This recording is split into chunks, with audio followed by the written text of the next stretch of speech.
बोलिए प्रेम से श्री सद्गुरु महाराज की जय।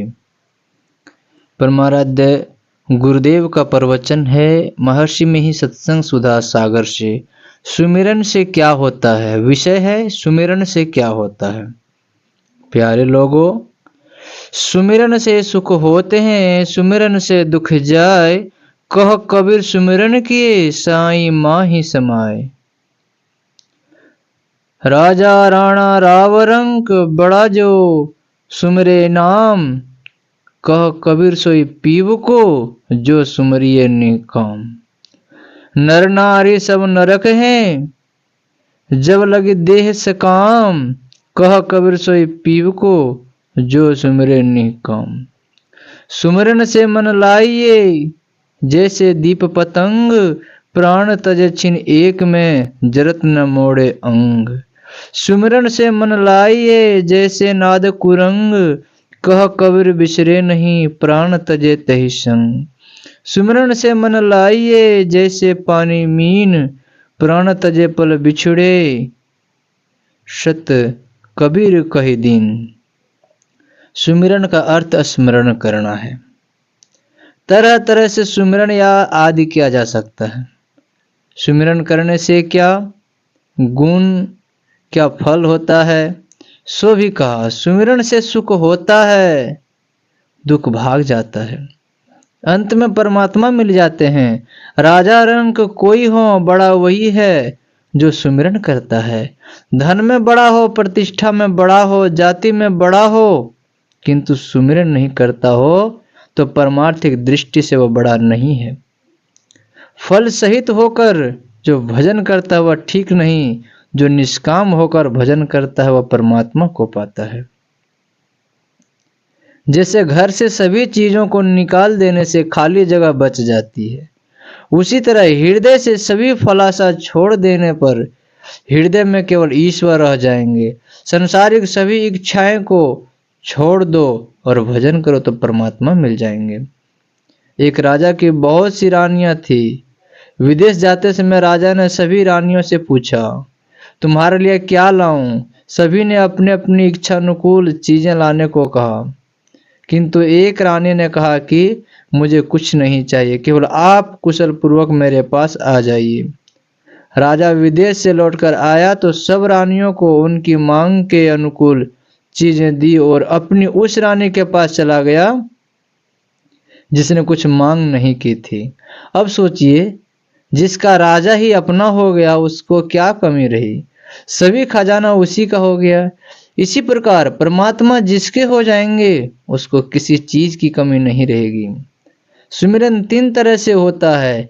एक तो जोर जोर से पुकार कर, दूसरा धीरे धीरे बोल कर जिसमें केवल होठ हिलते हैं, और तीसरा है जिसमें मन ही मन जपते हैं। मन ही मन जप करने से मन की स्थिरता आती है। नाम जपत स्थिर भया, ज्ञान कथक भया लीन। सुरति शब्द एके भया, जल ही हवेगा मीन। लोग मुंह से मिष्ट वचन, अश्लील वचन और कटु वचन बोलते हैं, किंतु ईश्वर का नाम जपने के लिए एकाग्र मन होना चाहिए।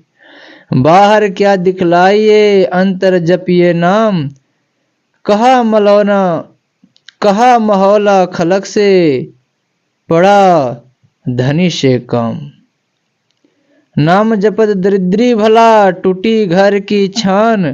कंचन मंदिर जारी दे, जहां गुरु भक्ति न जान। नाम जपत कुष्ठी भला, चुई चुई पड़े जो चाम। कंचन देख के ही काम का, जा मुख ना ही नाम। ईश्वर के गुण का वर्णन करते करते जपने वाला उस रंग में रंग जाता है। जो समझ समझ कर जपता है वह ईश्वर के रंग में रंग जाता है। जैसे कंगाल पैसे को नहीं भूलता, वैसे ही पल पल नाम को जपो, एक घड़ी भी मत छोड़ो। जैसे पनिहारी माथे पर गगरी लेकर चलती है और रास्ते में बातचीत भी करती जाती है, यह मानस ध्यान है। सुमरन से मन लाइए, ज्यों सुरभि सुतमाही। कह कबीर चारा चरत, बिसरत कबहु नाही।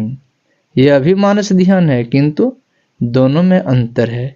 गाय का बच्चा गाय के अंग संग नहीं है, किंतु पनिहारी की गगरी उसके अंग संग मौजूद है, तब उस पर ख्याल रखती है। गौ और गौ के बच्चे की जो मिसाल दी गई है, उससे यह गगरी और पनिहारी वाली उपमा यदि बराबर नहीं देख सकते हैं तो जिस स्थान पर वह चिन्ह है उस ओर आपका मन लगा रहे, सूरत उधर लगे रहे तो बहुत अच्छा है। दृष्टि साधन में यदि आपने एक बार भी झलक देख ली और फिर वह नहीं देख पाते हैं तो उस ओर के लिए आपकी सूरत चलती रहेगी, उठी रहेगी। जिस ओर आपने देखा उसकी बारंबार याद आपको रखनी चाहिए। यह सूक्ष्म मानस ध्यान है। बाहर में रूप देखकर जो मानस ध्यान करते हैं वह स्थूल मानस ध्यान है। यदि आप सूक्ष्म मानस ध्यान कर सकते हैं तो स्थूल मानस ध्यान करने की आवश्यकता नहीं है। कबीर साहब ने कहा है, सुमिरन सूरत लगाए के मुक्ते कछु न बोल, बाहर का पट दे के अंतर का पट खोल। ब्रह्म ज्योतियों को देखने से और अनहद ध्वनियों को सुनने से बाहर की कोई चीज आदि नहीं आती, केवल परमात्मा आदि आता है। इससे परमात्मा का प्रत्यक्ष ज्ञान तो नहीं होता, किंतु उसकी वृत्ति ऊपर उठी हुई होती है। कबीर साहब ने दीप और पतंग की मिसाल दी है, वह प्रत्यक्ष ब्रह्म ज्योति में अपनी वृत्ति लगी रहे। नाद कुरंग की जो मिसाल दी है वह है शब्द अभ्यासी को नाद ध्यान में उसी तरह रहना चाहिए।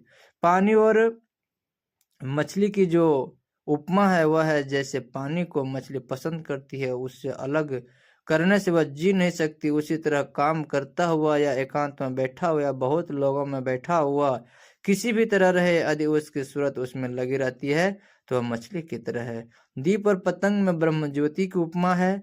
नाद कुरंग में शब्द अभ्यास का सहारा है।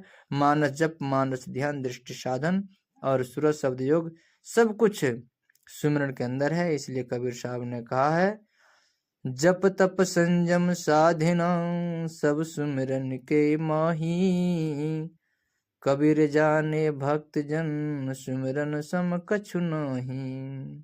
इसलिए सब किसी को इसकी तरकीब जानकर सुमिरन करना चाहिए। श्री सद्गुरु महाराज जी की जय। यह प्रवचन कटिहार जिला अंतर्गत श्री संत सत्संग मंदिर मनिहारी में दिनांक